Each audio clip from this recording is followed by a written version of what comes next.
Distinguished guests, dear participants, welcome to our panel. We're very happy to host such a distinguished audience at our Türkiye Pavilion, and we thank our Ministry of Environment, Urbanization and Climate Change and our Directorate of Climate Change for this wonderful opportunity to discuss a very hot topic for COP29, the nexus of climate change, energy transition, and finance. Let me briefly say that as Boğaziçi University, we've been working actively on SDGs since the 1980s under various research projects within our faculties, institutes, and research centers. And since 2014, we have the great pleasure and privilege to host SDSN Türkiye. As a very dynamic network of SDSN Global, in terms of educational flagship projects, SDSN Türkiye develops education programs on the Agenda 2030 and SDGs for various stakeholders, such as universities, governments, private sector and NGOs, and diverse focus groups. Today is the day of energy, but also the Peace, Relief and Recovery Day at COP29. Energy is the backbone of our economies, yet without peace, we cannot achieve a sustainable life. Yes, energy is the backbone of economies, yet it stands as the largest contributor to global greenhouse gas emissions. At COP29, we gather to build upon the insights of the first global stocktake and accelerate the transition from planning to implementation.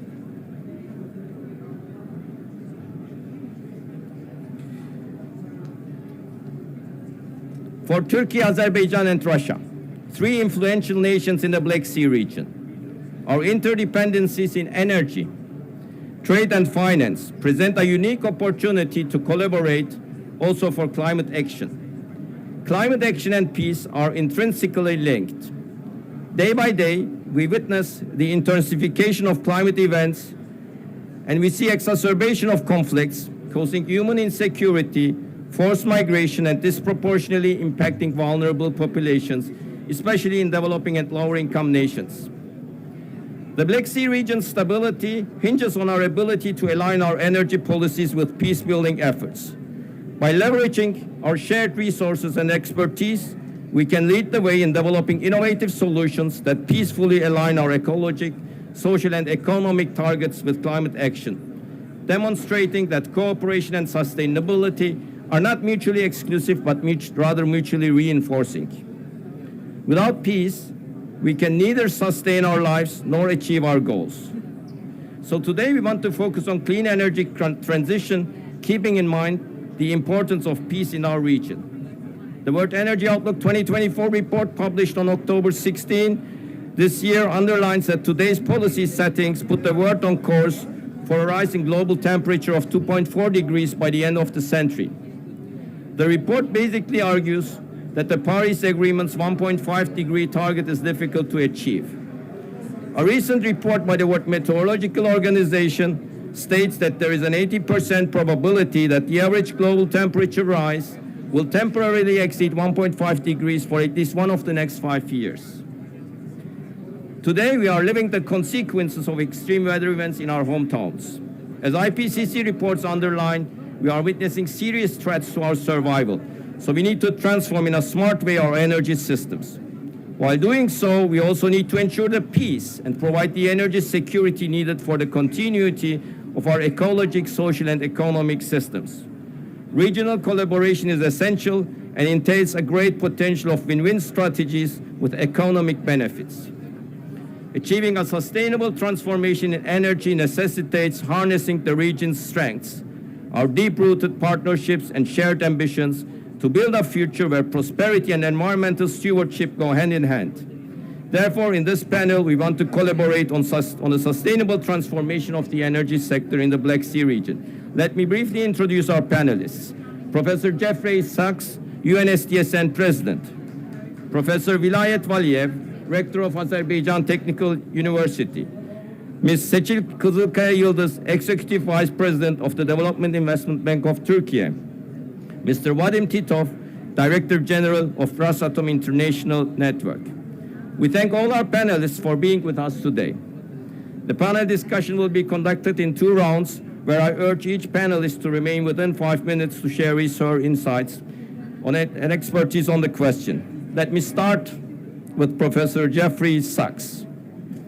Professor Sachs, climate change adds pressure to international, regional, national, and subnational security due to its nature as a threat multiplier. The energy system is at the heart of this challenge. On the one hand, 2/3 of global emissions come from burning fossil fuels. On the other hand, energy, in particular fossil fuels, have been in the past highly geopolitically influential. But global energy systems are changing. Will this global transition away from fossil fuels to renewables present an opportunity to build peace, or will it instead work to further undermine peace and security worldwide? Thank you very much. Really delighted to be at the Türkiye Pavilion, and also I want to thank especially SDSN Türkiye, which has played a huge role within Türkiye, but also in the international SDSN. And I want to thank Boğaziçi University in particular for being our long-term host and base in Türkiye. And I want to thank Bahar Oze, who's held everything together for a decade of our action together. And I'm always grateful and so happy to see you today. So this is wonderful.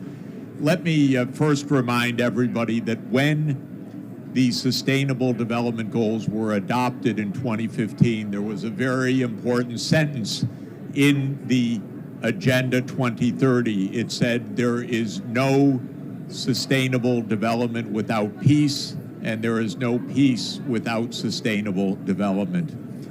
We cannot achieve any of these goals in a war zone, and we cannot keep the peace unless we address sustainable development. So this is a two-way interaction.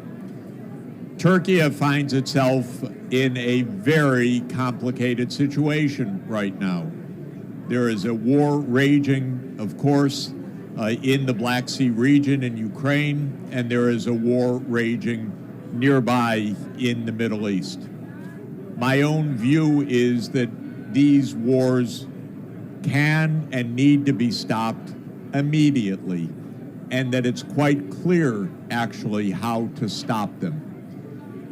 The war in Ukraine came about because of the United States pushing NATO enlargement to Russia's border in Ukraine. This was a big mistake. This was American arrogance. I know, I'm an American. I watched this close up for 30 years. I was once an advisor to President Yeltsin, to his economic team. I was once an advisor to President Gorbachev's economic team.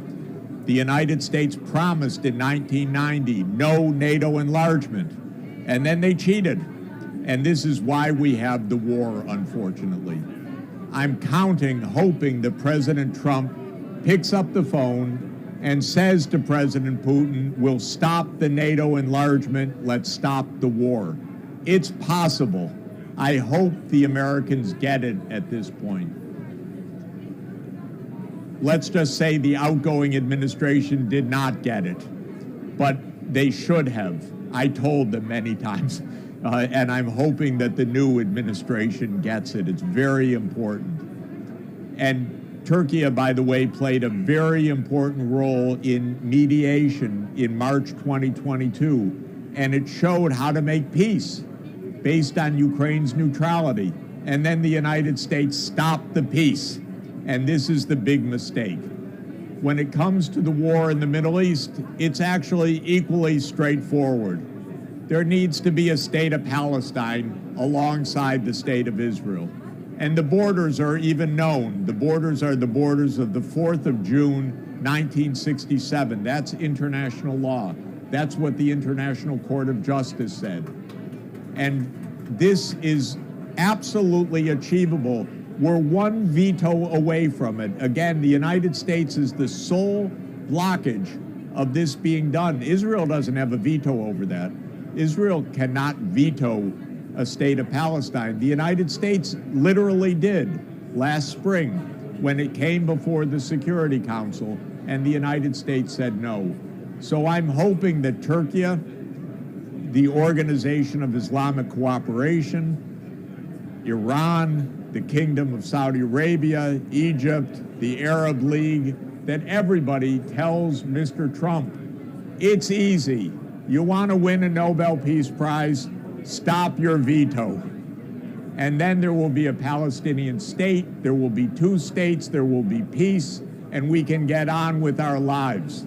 So, just wanted to say that. Now I can say something about sustainable development, because without the peace, there's no sustainable development. Now, having solved all the peace problems, let me go on to sustainable development. We need regional solutions for sustainable development. For example, the Black Sea region is a region of tremendous wind power potential, but it should be harnessed by all of the countries that are the Black Sea countries. And it should be Russia, Ukraine, Romania, Bulgaria, Turkey, and Georgia all together mobilizing this wind power potential in a network, friendly, cooperative, in a regional grid. This is true in every part of the world. You look at the real solution, the region needs to be at peace and cooperation with a power grid that interconnects the region. I see we have a representative of Rosatom here also. Zero carbon energy includes nuclear power. Make it safe, it's very important. It's a base load, it can be a very important part. Don't do it in a seismic zone. Do it in places that are absolutely stable and safe, but that's another important part of the story.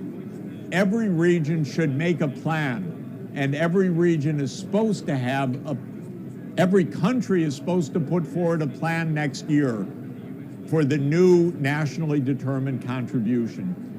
Don't just put forward a 10-year plan. Put forward a strategy for decarbonization no later than mid-century. How can it be done? What would it look like? What does it require?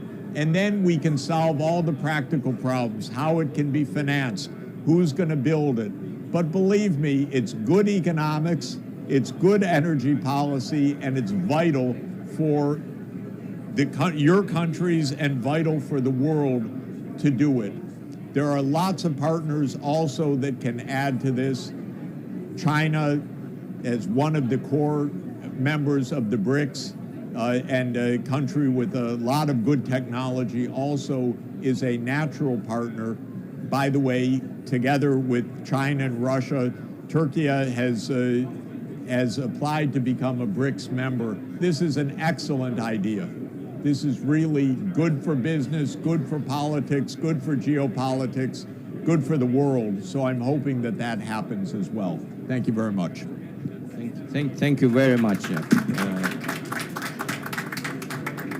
Very enlightening. I know you will be you have another appointment. Therefore, I'd like to ask your second question as well.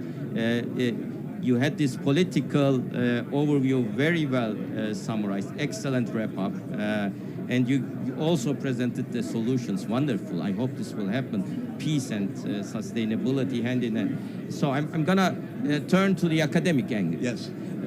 With your academic background, what do you think on the transformative role of universities for sustainable and secure energy systems in the Black Sea region? You know, maybe I'm a little biased as an academic. I started school at age 5 and I've never left school. So you could say this guy doesn't know how to get a job. But it's been many decades, and I started in school and I stayed in school, and they gave me a job staying in school, which is nice. So somebody pays me to stay in school. So I'm a big believer in universities as playing a large role in this, because my observation in more than 40 years of advising governments is governments don't have time to think. They don't have time to think. and universities are paid to think. So we should be designing ideas, plans, but practical. It's no good telling a minister, decarbonize. What does that mean? It's no good telling a minister climate change is really dangerous. So, what do you want me to do about it? What a minister wants is an actionable approach, something they can do, something they can find in a budget line, something they can find in a national program. And if it can't be found there, it can't be done, by the way.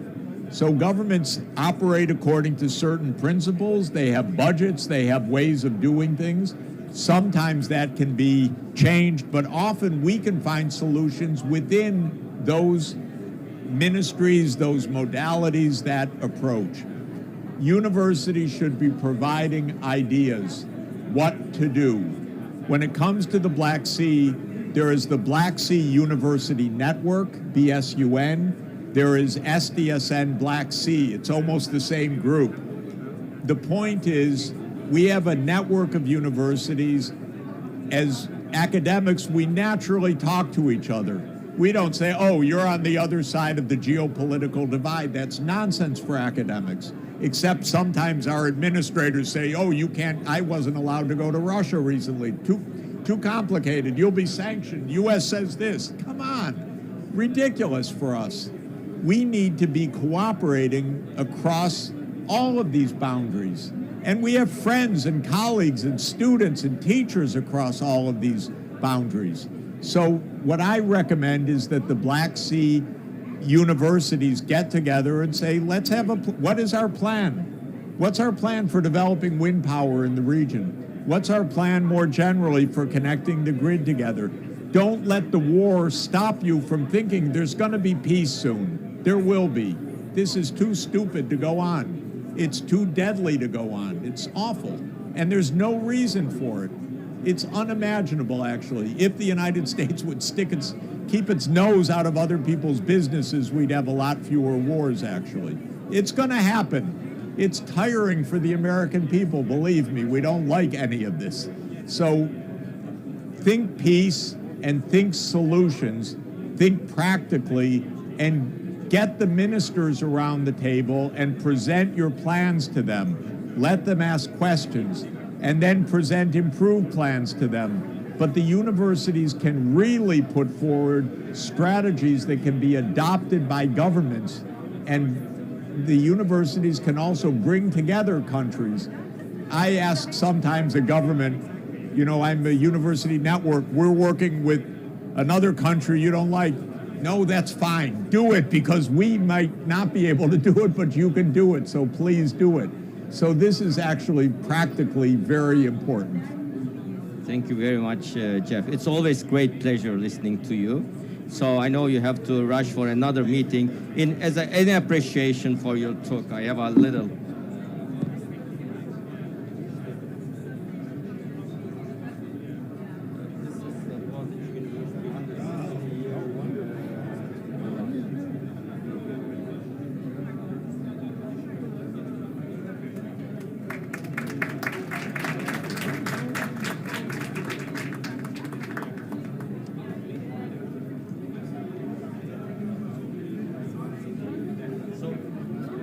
Continuing with Professor Vilayet Valiyev.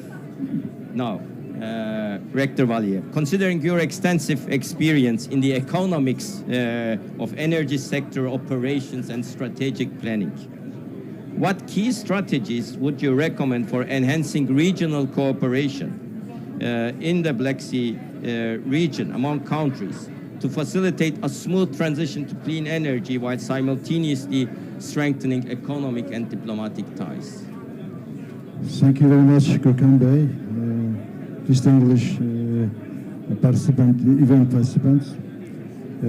Expanding regional cooperation among the Black Sea countries for clean energy basically involved strategic partnership, shared infrastructure, technical exchange, and policy alignment. Some for expand and strengthened elevation in Black Sea countries, develop a number strategies. First of all, we recommended establishing a regional energy hub for Black Sea regional countries. This energy hub will be facilitate all energy production, transmission, and distribution. In this region, we can promote technical development and innovation implementation as a joint project. Also, it is possible give some possibility attract some investment. I think second issue will be enhancing energy infrastructure integration. I think in Black Sea countries we should be integration our infrastructure. It will be facilitated or energy exchange. Also will be give some stabilize price. Also can be increased security and economic development. One issue is harmonization policy and regulatory framework. This I think is harmonization policy and framework very important for Black Sea region countries, because some framework and some regulation environment, some countries, especially also within countries, some weak development. In this reason, we can be shared our harmonization policy and regulation framework. It will be give some possibility unify our market. Also will be in future exchange of energy. Another issue will be establishing diplomatic energy task force. It will be, I think this great will be intergovernmental body or task force. It will be give some diplomatic relation, also exchange best practice and technology. Another hand will be this promote energy alignments, development of diplomatic relation, and enable joint efficient use and clean energy resources. I think one issue will be expand cross-border trade agreement. It is if Black Sea countries increase cross-border exchange trade, it will be give some another possibility. It will be formulated new unique market for neighbor countries. At the same time, it will be for some swap energy, also unique tariff system. Thank you very much. Thank you very much, Professor Valiev. Very nice suggestions. So I'm going to continue with Ms. Seçil Kızılkaya Yıldız on this first round. So, Ms. Yıldız, financing energy transition projects poses a significant challenge, particularly in developing countries. Investments in renewables and energy efficiency projects are crucial for building a sustainable energy system. What key criteria does the Development Investment Bank of Turkey consider when financing renewable energy investments and energy efficiency projects? Also, what role do you see for market mechanisms, essentially carbon markets, in the transition process, and where do you see carbon prices going in the short and medium term? Thank you very much. I am very proud to be part of this panel together with this kind gentleman. Actually, I don't want to say what everybody already knows. You know, I would like to put it in a context first. And then I would like to, why we need energy transition, and then what the role of development finance corporation within our country, and then maybe with some further new age projects, I can give some examples. So we need energy transition for sure. Because, 70% of the carbon emissions, which are the basis for the global warming, is growing out of fossil fuels. That's correct, that's for sure. But is it necessary to only, cope with this kind of fossil fuel energy resources? No, of course. The remaining 30% will grow out of the SDGs, which we are going to achieve, hopefully. So it's totally important. So when we are looking at a project, an energy transition project, green energy project, actually we are not only looking whether it is green or not, or whether it is going to create further green energy. We are also looking at biodiversity, social inclusion, technological aspects of the project as well. I would like to give an example, which I already gave yesterday, but it's a very important project. We actually financed one of the largest, not one of the largest, the largest solar farm in Europe and in Turkey as well. So this was done by a tracker system, and the trackers are like going down and up together according to the sunlight. And the region, the land was of course a marginal land, which was not available for agriculture up until then. But the tracker system created a microclimate under the panels, and then plants and grasses are began to grow there. And for the sheep around, it's a very good platform to feed in themselves. So it was a very good potential for biodiversity, and the milks of the sheep are better. And for the households, there is a further economy as well. There is an ecosystem. So now we are working together with the Development Agency of Turkey, one of the development agencies for Turkey, for biodiversity, increasing biodiversity within the region. It's one of the more, how can I say, semi-arid regions in the country. And then we are also trying to prepare an ecosystem, improve the ecosystem for the households there. So the social inclusion part, technological transition and green transition, these are very much important for us. And this is one of the most important examples. I mean, not only creating further power plants, renewable power plants, but also considering the biodiversity, which is very much important. This can be done by technological transition in Turkey, and there are some other examples within the globe as well. And this is also a very good example for social inclusion as well. So coming to your question, as the Development Finance Development Finance Corporation of the country, of course it's our KPI and mandate to further finance renewable projects, and renewable projects are there for us. And then energy efficiency, of course. And up until now, we already assessed 1/3 of the total renewable energy projects within the country, but we financed only 7% because our asset size is limited. Let me tell it like this: as the Development Finance Corporations of the country, we have the asset size of 2% of the entire banking system, but we are preventing 5% of the total carbon emission of the country, which is very critical and important. So this is a big impact. And further, what we can do in terms of this transition within the Black region, I would like to say a couple of words on that as well. Actually, when I come to Azerbaijan last year, I suggested to have a union among the CIS for the energy, because this country has only 40 million tons of emission. We have 558 million tons of emission. Georgia has hydropower plants. Here they have natural gas, which is a lower carbon economy.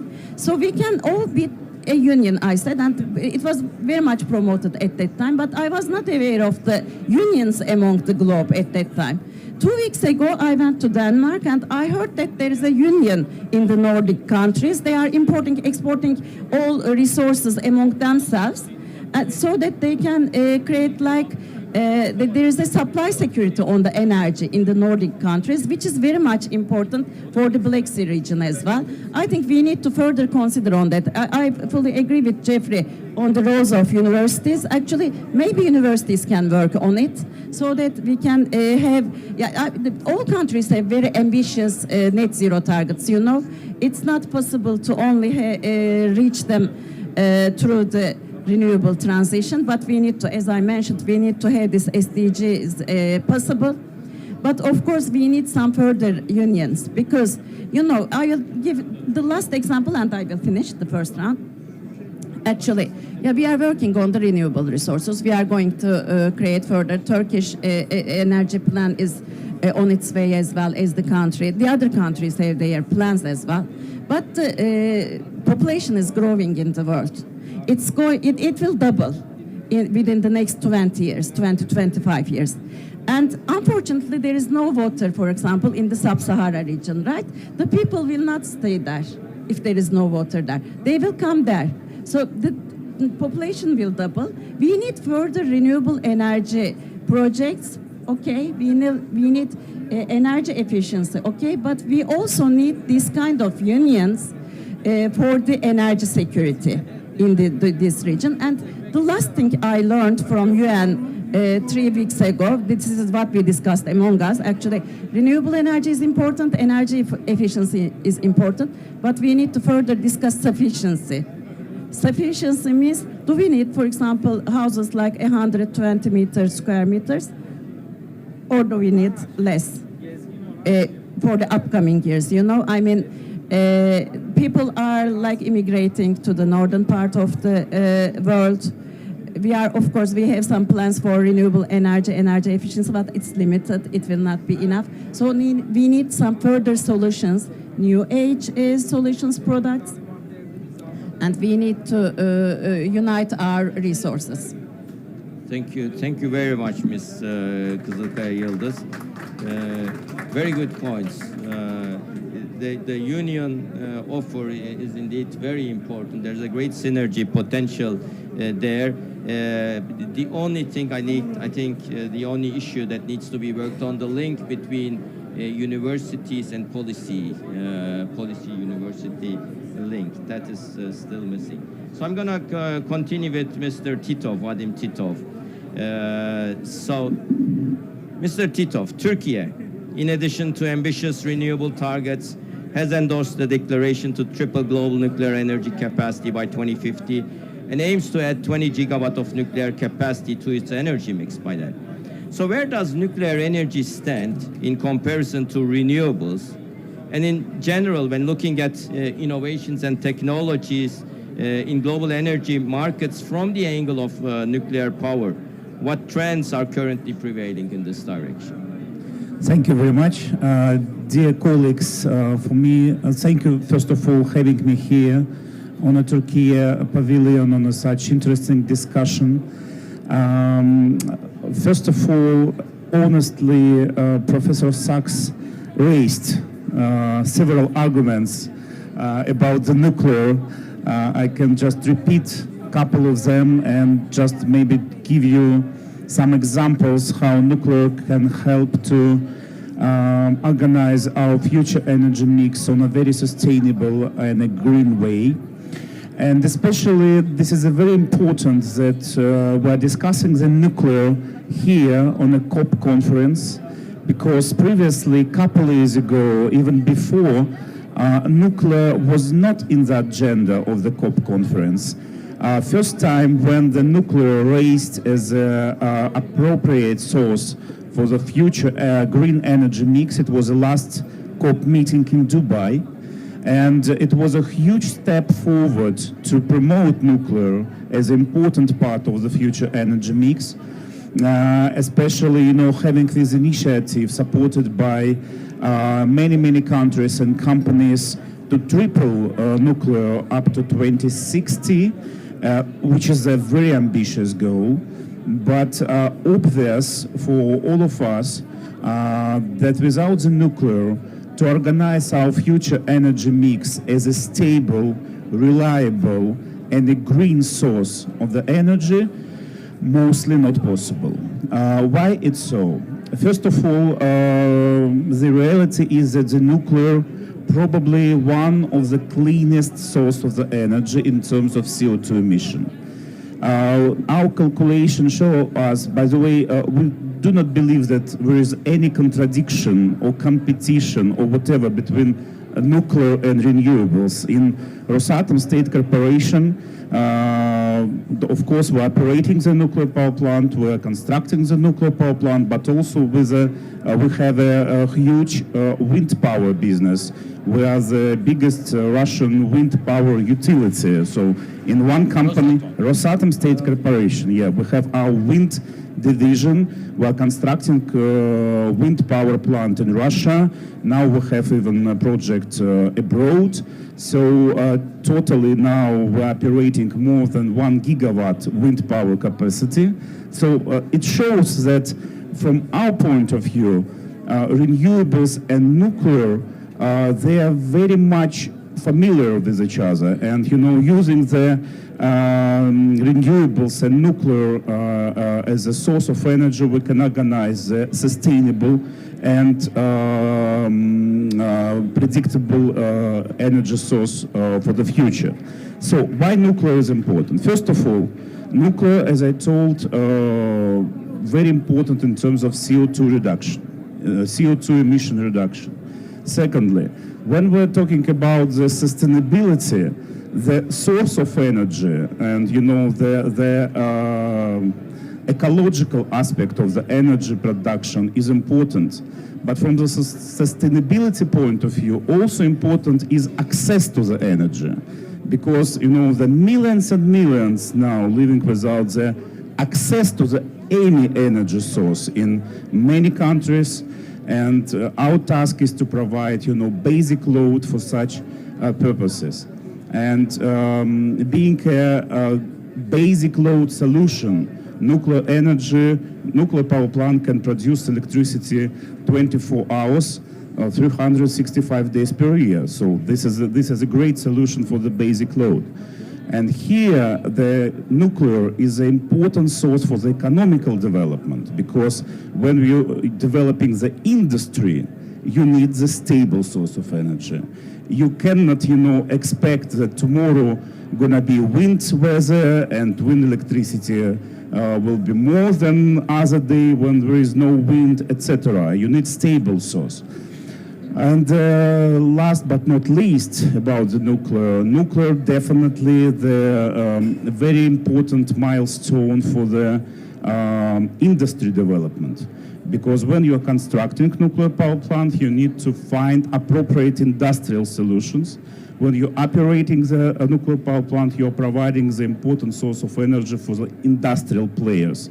So having all those arguments in our mind, definitely we believe that nuclear can be considered as an important part of the energy and economical development.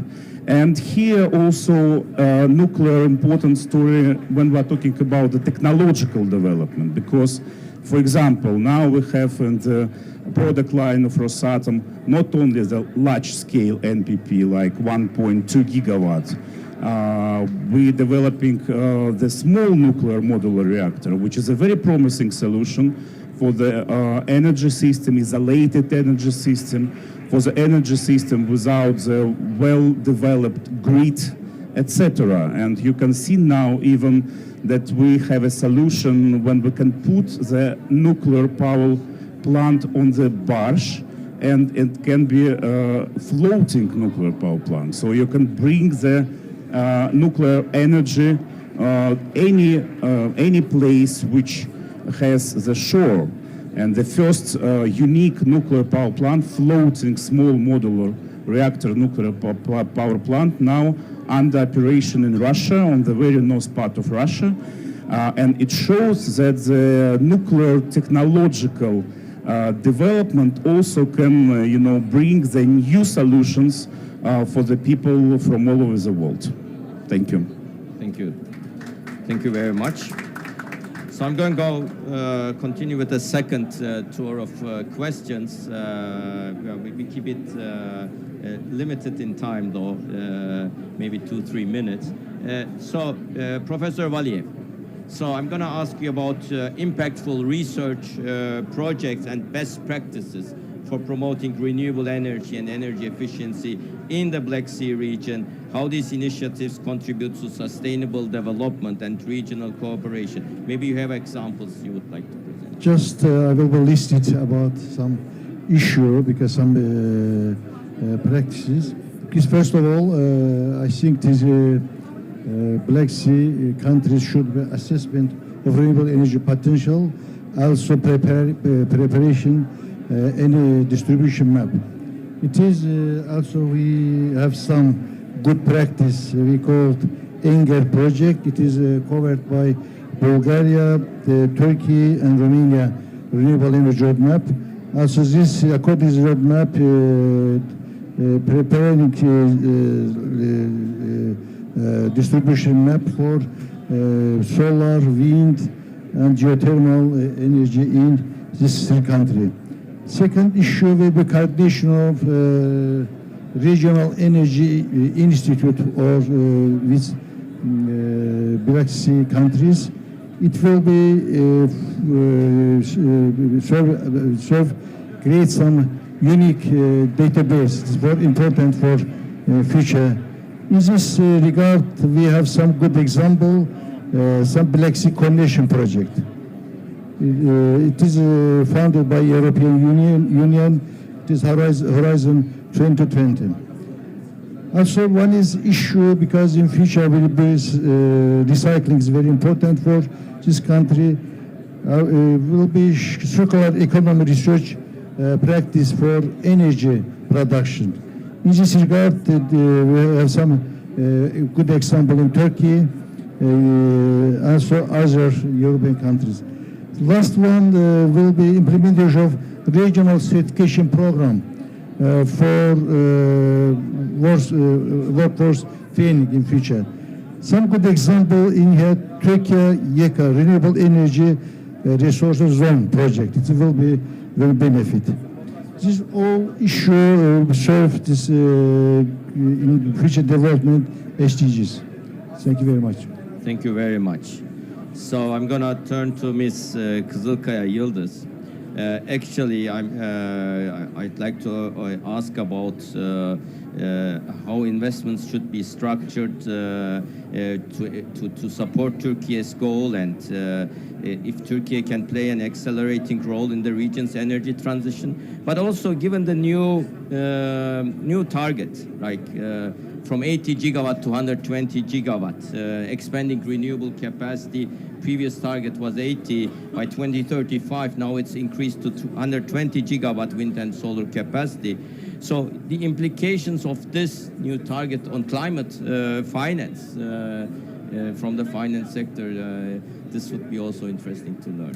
Thank you very much. I would mention it, but before then, I already asked Vadim because they are doing. Before this panel, actually, we discussed a little, and he told me that they are like educating thousands of people, engineers from Turkey in Russian universities for the upcoming nuclear power plant, and I think he is going to elaborate on those. So coming to your question, actually we know that, we have ambitious plans like all other countries for the net zero targets for 2053 hours. So there are actually 4 pillars for it. One is scaling up renewable energy assets, as you mentioned. The second one is modernizing the grids. And the third one is, of course, advancing energy storage, which we are very much focused on for the time being as the bank. And, of course, advancing hydrogen technologies and fostering supportive financial and policy frameworks. So regarding your question, actually, we need for this from 31 gigawatts to 120 gigawatts in 2035. It's like 89 gigawatts of investments, right? As per World Bank's estimates, it's like $250 billion of investments for the country, for Turkey. And in case like 70% of the total projects is financed by bank loans, it's like $180 billion. For the time being, can you estimate how much the total volume of the loans provided to green energy assets? It's only $25 billion. So we need further $180 billion in the next 10 years. For the time being, only 5% of the total banking loan portfolio were assigned to the renewable assets, but in the upcoming years, it should be like 1/3 of the total bank loans should be provided to the renewable energy transition. So commercial banks have to come to the table because there are only 2 development banks within the country and the asset size and the bank loans is not enough. So I would like to invite all others, and they are very keen to finance renewable energy projects. Our taxonomy is on its way, and of course the climate law on its way as well. So hopefully we are going to achieve our targets on the energy side, but it's not, I mean, I am again, I want to mention again that not only the energy transition, but we need to very much focus and keen on the SDGs as well, the social inclusion, the technological transition, because unless otherwise we cannot do the things possible. We cannot achieve our net zero targets. So together with the energy transition, which we focused on very much in the last 20 years, let's please focus on like the other SDGs, like reducing inequalities, bringing everybody around the table or stakeholders, like sustainable cities, infrastructure, gender equality, all these, and having some partnerships among the stakeholders is very much important. Let's focus on these SDGs as well. Thank you. Thank you very much. Very insightful. So we now understand the issues on the finance sector, the structural, there may be some challenges there. Mr. Titov, so I'm going to ask you about the Akkuyu project, Turkey's first nuclear power plant, which Rosatom is implementing under the intergovernmental agreement, a build-operate-own model. What are the regional impacts of the project? First of all, I want to react on what Cecil just said, because sure. I'm so happy to be presented on this panel also, because I just heard that the investment banking priorities perfectly fits what we're doing in the nuclear sector, and it gives me the impression that we can apply for the additional investment in Turkey. Because, Akkuyu project is absolutely unique in a nuclear, because this is the first project in the world when we are constructing the nuclear power plant based on BOO model. So we are not only the constructor, we are not only the vendor of the technology, but we are going to be an owner of the plant. So we are investing our own financing to the plant. And for the nuclear sector is quite unique because, that it means that we believe that the impact of Akkuyu nuclear power plant will be very efficient and important in terms of development of the area where we're now constructing the plant.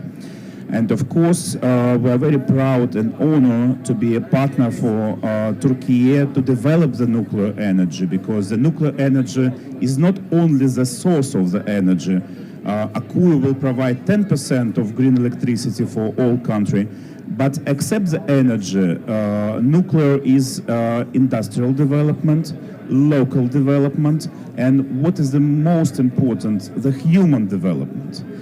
To be able to operate the nuclear facility, you need to organize a special educational program, which takes years, to prepare appropriate human resource for the operation needs. And that's why, for us, one of the main priority to organize an educational program, unique educational program for Turkish young engineers. And we already trained more than 300 Turkish engineers, young engineers, and we will do more than this. I hope that finally it will be approximately 1,000 young Turkish engineers prepared in Russia, educated in Russia, and continue the education in Turkey. And they will be the basis for the future nuclear society in the country, which definitely will help to develop the new nuclear project. So that's why I believe that the impact, we can discuss many things, like being the largest construction nuclear site in the world. Akuyu now is the largest nuclear construction site in the world. 4 big units, 1.2 gigawatt each under the construction. More than 30,000 workers on the site. You know, many players around, in surrounding areas, like in province, in cities surrounding the NPP site, many people involved in the construction. It means taxes, it means some additional industrial development, etc. So using this example of Akuyu NPP, by the way, please, everyone is invited to visit. I hope that the interest of the audience to the nuclear will be raised even more when you see by your own eye, you know, how this project is implementing. So using this example, I can tell you that definitely the Akuyu NPP will be important part of the, not only from the energy point of view, but from the local development point of view for the region where we're constructing the power plant. Thank you very much. So I'm going to turn to the audience now and see if there are questions from our participants, because we are essentially out of time. So if there are quick questions from the panel, we might take them. So everything has been well said and explanatory. So I would like to thank all our panelists, and yes, I provide the gifts of